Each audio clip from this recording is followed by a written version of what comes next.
ಬಹುಭಾಷಾ ನಟಿ ಸರೋಜಾ ದೇವಿ ಅವರು ಇನ್ನಿಲ್ಲ. ಅವರ ವಿಧಿವಶ ಹಿನ್ನೆಲೆಯಲ್ಲಿ ಇಡೀ ಗ್ರಾಮ ಇದೀಗ ಅವರ ಹುಟ್ಟೂರು ಗ್ರಾಮ ದಶಾವರ ಶೋಕದಲ್ಲಿ ಮುಳುಗಿರುವಂಥದ್ದು. ಇನ್ನು ಅವರ ಸಂಬಂಧಿಯಾದಂತಹ ಮಂಜುನಾಥ್ ನಮ್ಮ ಜೊತೆ ಇದ್ದಾರೆ, ನೇರವಾಗಿ ಮಾತನಾಡಿಸ್ತೀನಿ. ಸರ್, ಸರೋಜಾ ದೇವಿ ಅವರು ಚಿತ್ರರಂಗದಲ್ಲಿ ದೊಡ್ಡ ಹೆಸರನ್ನ ಮಾಡಿದಂತಹ ನಟಿ, ಆದರೆ ಹುಟ್ಟೂರಿನ ಮೇಲೆ ಬಹಳಷ್ಟು ಪ್ರೀತಿಯನ್ನ ಇಟ್ಕೊಂಡಿದ್ರು ಅಂತ ಏನು ಹೇಳ್ತೀರಾ ಸರ್? ಇದೀಗ ಅವ್ರು ನಮ್ಮ ಜೊತೆ ಇಲ್ಲ. ನಾನು ಚಿಕ್ಕ ಹುಡುಗ ಆಗಿದ್ದೆ. ಆವಾಗ ನಮ್ಮ ತಂದೆಯವ್ರ ಜೊತೆಯಲ್ಲಿ ಹೇಳ್ತಾರವರು, ಅವ್ರ ಜೊತೆಯಲ್ಲಿ ಎಲ್ಲ ಇದ್ರಂತೆ. ಅವ್ರು ಹೋಗಿ ಬೆಂಗಳೂರಿನಲ್ಲಿ ಒಳ್ಳೆಯ ನಟನಾಗಿ ಮತ್ತು ಕಲಾವಿದರಾಗಿ ನಟನೆ ಮಾಡಿ ಈ ದಸರಾದ ಒಂದು ನೆನಪಿಗೋಸ್ಕರ ಸರ್ಕಾರಿ ಶಾಲೆನ ಒಂದು ಒಳ್ಳೆ ಮಾದರಿ ಒಂದು ಕಟ್ಟಡ ಕಟ್ಟಿ 4 ರೂಮ.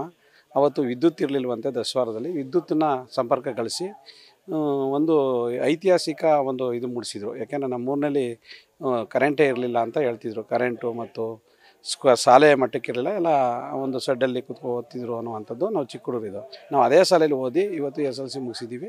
ಆಮೇಲೆ ಇವತ್ತು ನಮ್ಮ ತಾಲೂಕಿನಲ್ಲಿ ಒಂದು ದಸರಾದಲ್ಲಿ ಒಂದು ಚಿತ್ರನಟರು ರಾಷ್ಟ್ರ ಮಟ್ಟಕ್ಕೆ ಹೋಗಿದ್ದಂಥದ್ದು ಒಂದು ನಮ್ಮ ಒಂದು ಹೆಮ್ಮೆಯಾಗಿತ್ತು. ಇವತ್ತು ಕಳ್ಕೊಂಡಿರೋದು ನಮ್ಮ ದಸರಾ ಗ್ರಾಮಸ್ಥರಿಗೆ ಮತ್ತು ಇಡೀ ರಾಜ್ಯದಲ್ಲಿ ರಾಷ್ಟ್ರ ಮಟ್ಟದಲ್ಲಿ ಒಂಥರ ಒಂದು ಇದೆ ಅಂದರೆ ಎಲ್ಲ ಒಂದು ಸಂತಾಪ ಸೂಚಿಸ್ತವ್ರೆ.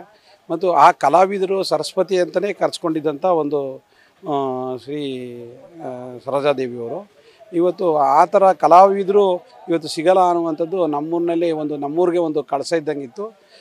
ಒಂದು ರಾಜ್ಯ ಮಟ್ಟದಲ್ಲಿ ದಸರಾದಲ್ಲಿ ಚಿತ್ರನಟಿ ಅಂತ ಅಂದರೆ ಬೀಸರಾಜದೇವಿ ಅನ್ನುವಂಥದ್ದಿತ್ತು. ಇವತ್ತು ಅವ್ರ ತಾಯಿ ಸುತ್ತಾಗ ತಿಂಗಳಿಗೊಂದು ಟೈಮ್ ಬಂದು, 1 ತಿಂಗಳಿಗೆ 2 ತಿಂಗಳಿಗೆ ಬಂದು ಅವರ ಗೌರಿಗೆ ಪೂಜೆ ಮಾಡಿ ಇದೇ ಗೌರಿಗೆ ಹೋಗ್ತಿದ್ರು. ಬಂದು ಊರಲ್ಲಿ ಮಾತಾಡಿಸ್ಕೊಂಡು ಅವ್ರದ್ದು ಜಮೀನಿದೆ, ಇಲ್ಲಿ ಬಂದು ಆ ಜಮೀನೆಲ್ಲ ನೋಡಿಕೊಂಡು ಹೋಗ್ತಾಯಿದ್ರು. ಪ್ರತಿದಿನ ಬರೋ 1 ತಿಂಗಳಿಗೊಂದಪ್ಪ 2 ತಿಂಗಳಿಗೊಂದು ಬಂದು ಇದು ಮಾತಾಡ್ಸ್ಕೊಂಡು ಹೋಗುವಂಥದ್ದು ಮಾಡ್ತಿದ್ರು. ಹಂಗೆ ನೀವು ಶಾಲೆ ಹೇಳ್ತಿದ್ರಿ ವಿಚಾರನ, ಸ್ಕೂಲ್ನ ಕಟ್ಟಿಸ್ಕೊಟ್ರು ಒಂದಷ್ಟು ಕೊಠಡಿಗಳನ್ನ ಅಂತ, ಅಂದರೆ ಹುಟ್ಟೂರಿನ ಶಾಲೆ ಬಗ್ಗೆ ಅಷ್ಟೊಂದು ಪ್ರೀತಿ ಇಟ್ಕೊಂಡಿದ್ರು ಅಂತ. ಅವರು ಅಂದರೆ ಅವತ್ತು ನಮ್ಮ ಊರಿನಲ್ಲಿ ಏನಂತಂದರೆ ಅವತ್ತು ಏನೂ ಇರಲಿಲ್ಲ, ಕರೆಂಟೇ ಇರಲಿಲ್ಲ, ಶಾಲೆ ಇರಲಿಲ್ಲ. ಆ ಶಾಲೆ ನಾವು ಮೊದಲನೇ ಶಾಲೆ ಕಟ್ಟಿಸಿದ್ರು ಅವರು. ಯಾಕೆಂದರೆ ಅವತ್ತು ಇಡೀ ಚನ್ನಪಟ್ಟಣ ತಾಲೂಕಿನಲ್ಲಿ ಯಾವ್ದಾರ ಒಂದು ಮೋಲ್ಡ್ ಅಂತ ಇದ್ದರೆ ದಸರಾದಲ್ಲೇ, ಅಂದರೆ ಪ್ರಾಥಮಿಕ ಶಾಲೆ ಏನಾರ ಮೋಲ್ಡ್ ಅವತ್ತು ಒಂದು ಏನಾರ ಶಿಕ್ಷಣಕ್ಕೆ ಒಂದು ಮೋಲ್ಡ್ ಕಟ್ಸ್ಕೊಟ್ಟಿದ್ದಂಥ ಇತಿಹಾಸ ಏನಾರ ಇದ್ದರೆ ಚನ್ನಪಟ್ಟಣ ತಾಲೂಕಿನ ಮೊದಲನೇ ಬಾರಿಗೆ ಬೀಸರಾದೇವಿಯವರೇ ಒಂದು ಕನಸು ಕಟ್ಕೊಂಡಿದ್ರು. ಈ ದಸರಾನ ಒಂದು ಮಾದರಿಯಾಗಿ ತೊಗೊಂಡೋಗ್ಬೇಕು, ನಮ್ಮ ಶಿಕ್ಷಣ ಕೊಡಿಸ್ಬೇಕು, ಒಳ್ಳೆ ವಿದ್ಯಾವಂತರು ಮಾಡಬೇಕು, IAS ಮಾಡಿಸ್ಬೇಕು, ಒಳ್ಳೆ ಮಟ್ಟಕ್ಕೆ ತೊಗೊಳ್ಬೇಕು ನಮ್ಮೂರ ಗ್ರಾಮದ ಮಕ್ಕಳುಗಳನ್ನ ಅನ್ನುವಂಥದ್ದು ಅವರ ಆಸೆ ಇಟ್ಕೊಂಡಿದ್ರು. ಎಷ್ಟು ವರ್ಷದ ಹಿಂದೆ ಒಂದು ಶಾಲಾ ಕೊಠಡಿ ಕಟ್ಟಿಸ್ಕೊಟ್ಟಿದ್ರು? ಒಂದು 35 ವರ್ಷ ಇರ್ಬೋದು. ನನ್ನ ಮೊದಲೇ ಚಿಕ್ಕ ಹುಡುಗ ಇದೆ, ಅಂದರೆ ಇವತ್ತು ನನಗೆ 40 ವರ್ಷ. ಹಂಗಾಗಿ ಆ ಲೆಕ್ಕ ಹಾಕ್ಕೊಂಡ್ರೆ ಒಂದು 35 ವರ್ಷದ ಹಿಂದೆ ಅದನ್ನು ಕಟ್ಟಡ ಕಟ್ಟಿಕೊಟ್ಟಿದ್ದಂಥದ್ದು. ಅಂತ ದೊಡ್ಡ ನಟಿ ಆದರೂ ಕೂಡ ಹುಟ್ಟೂರಿನ ಬಗ್ಗೆ ಅಷ್ಟೊಂದು ಪ್ರೀತಿ, ಅವ್ರಿಗೆ ಪ್ರೀತಿ ಅಂದರೆ ದಸರಾದಲ್ಲಿ ಏನಾರ ಒಂದು ಸಾಕ್ಷಿಯಾಗಿ ಉಳ್ಕೋಬೇಕು, ಸಾಕ್ಷಿ ಗುಡ್ಡೆ ಇರಬೇಕು ಈ ಊರಿನಲ್ಲಿ. ನಾನು ಹೋಗಿ ಹೊರಗಡೆ ಎಲ್ಲ ಹೋಗಿ ಚಿತ್ರ ತೆಗಿತೀನಿ. ಇಲ್ಲಿ ನಾನು ಒಂದು ಏನಾರ ಮಾಡಿ ನನ್ನ ಗ್ರಾಮದಲ್ಲಿ ಹುಟ್ಟಿದ ಊರಿಗೆ ಒಂದು ಕೊಡುಗೆ ಕೊಡಬೇಕು ಅಂತೇಳಿ ಒಂದು ಶಾಲೆ ಕಟ್ಸ್ಕೊಟ್ಟಿದ್ದಾರೆ. ಊರಿಗೆ ಆಗಾಗ ಬರ್ತಿದ್ರು ಸರ್ ಹುಟ್ಟೂರು. ಅವ್ರ ತಾಯಿ ಅವ್ರ ಸಮಾಧಿ ಈ ಸಂದರ್ಭದಲ್ಲಿ ಕುಳಿತುಕೊಳ್ತಿದ್ರು, ತೋಟದಲ್ಲೆಲ್ಲ ಓಡಾಡ್ತಿದ್ರು. ಆ ನೆನಪು ಸರ್ ನೋಡೋದಾದ್ರೆ 1.5 ತಿಂಗಳು 2 ತಿಂಗಳಿಗೆ ಒಮ್ಮೆ ಬಂದು ಅವರ ತಾಯಿಯವರ ಗೌರಿಗೆ ಬಂದು ಪೂಜೆ ಮಾಡ್ತಿದ್ರು. ಹಂಗೆ ಅವರ ಮನೇಲಿ ಹೋಗಿ ವಿಶ್ರಾಂತಿ ಪಡೆದು ಅಲ್ಲೇನಾರ ಬೇಸರ ಇದ್ದಾಗ ಬೆಂಗಳೂರಿಂದ ಬಂದು ಇಲ್ಲಿ ವಿಶ್ರಾಂತಿ ಪಡೆದು ಹೋಗ್ತಿದ್ರು. ಅಂದರೆ ಅವ್ರಿಗೆ ಇಲ್ಲಿ ಒಂದು ರೀತಿ ನೆಮ್ಮದಿ ಸ್ಥಳ ಇದ್ದಾಗಿತ್ತು ಇಲ್ಲಿ. ಯಾಕೆಂದರೆ ಗ್ರಾಮಾಂತರದ ಒಂದು ಗಾಳಿ ಬೆಳಕು ಇರ್ಬೋದು, ಒಂದು ವಾತಾವರಣದ ಒಂದು ಅವ್ರಿಗೆ ಗಿಡ ಮರಗಳು ಅದು ಕಂಡ್ರೆ ಪ್ರೀತಿ ಇತ್ತು. ಹಂಗಾಗಿ ಇಲ್ಲಿ ಕಾಲ ಕಳೆದು ಹೋಗ್ತಿದ್ರು. ಬಂದಂಥ ಸಂದರ್ಭ ಜನಗಳ ಜೊತೆ ಯಾವ ರೀತಿ ಕಾಲ ಕಳೀತಾರೆ ಜನಗಳು? ಯಾಕೆಂದರೆ ಅವರು ಒಂದು ರಾಷ್ಟ್ರ ಮಟ್ಟದಲ್ಲಿ ಗುರುತಿಸ್ಕೊಂಡಂಥ ವ್ಯಕ್ತಿ ಇದ್ರಂದರೆ ಯಾರು ಪರಿಚಯ ಇದ್ರು ಅವ್ರು ಹೋಗಿ ಮಾತಾಡ್ಸ್ಕೊಂಡು ಬರ್ತಿದ್ರು. ಮಾತಾಡ್ಸೋರು ಅವ್ರು ಏನೇ ಇದ್ರು, ಹೆಂಗೆ ನಡೀತದೆ ಊರಿನಲ್ಲಿ ಹೆಂಗಿದೆ ಅಂತ ಹೇಳಿ ಕೇಳ್ತಿದ್ರು. ಅವರವರ ಒಂದು ಒಡನಾಟ ಇಟ್ಕೊಂಡಿದ್ದ ರೀತಿಯಲ್ಲಿ ಈ ಊರಿನಲ್ಲಿ ಹೋಗಿ ಮಾತಾಡ್ಸ್ಕೊ ಬರ್ತಿದ್ರು. ಬಂದಂಥ ಸಂದರ್ಭದಲ್ಲಿ ದಸರಾ ಅಂತ ಅಂದರೆ ಅವ್ರಿಗೆ ಖುಷಿ. ಅವರು ಒಂದು ಸಾಯಂಕಾಲವರೆಗೆ ಇರೋರಿಲ್ಲ ಅಂದರೆ ಸಾಯಂಕಾಲವರೆಗಿದ್ದು ಎಲ್ಲ ನೋಡಿಕೊಂಡು ವಾತಾವರಣ ಎಲ್ಲನೂ ಇಲ್ಲಿ ಒಂದು ವಿಶ್ರಾಂತಿ ಪಡೆದು ದಸರಾದಿಂದ ಹೋಗ್ತಿದ್ರು.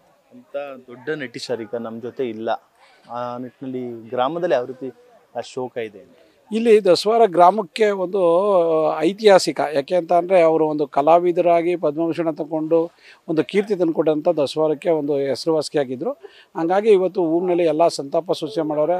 ಈಗಾಗಲೇ ಬ್ರೆಂಟಿಂಗ್ ಓಡಿಸಿ ಬ್ಯಾನರ್ಗಳೆಲ್ಲ ಕಟ್ಟಿದ್ದಾರೆ. ಈಗಾಗಲೇ ಊರುಗಳೆಲ್ಲ ಈಗಾಗಲೇ ಏರಿಯಾದಲ್ಲಿ ಬ್ಯಾನರ್ಗಳನ್ನ ಕಟ್ಟಿದ್ದಾರೆ. ಈಗಾಗಲೇ ಹಳೆ ಅಂತ್ಯಕ್ರಿಯೆ ಯಾವ ರೀತಿ ಇರುತ್ತೆ ಸರ್? ಏನಾರು ಸಂಬಂಧಿಕರು ಸಂಪರ್ಕ ಮಾಡಿದ್ರೆ? ಈಗ ನಮ್ಮ ಅಜ್ಜಿಯ ನಮ್ಮ ದೊಡ್ಡ ಚೆನ್ನಮ್ಮ ಮತ್ತು ಚಿಕ್ಕ ಚೆನ್ನಮ್ಮ ಅಂತ ಅವರು ಇಬ್ಬರು ಅಕ್ಕ ತಂಗಿಯರು.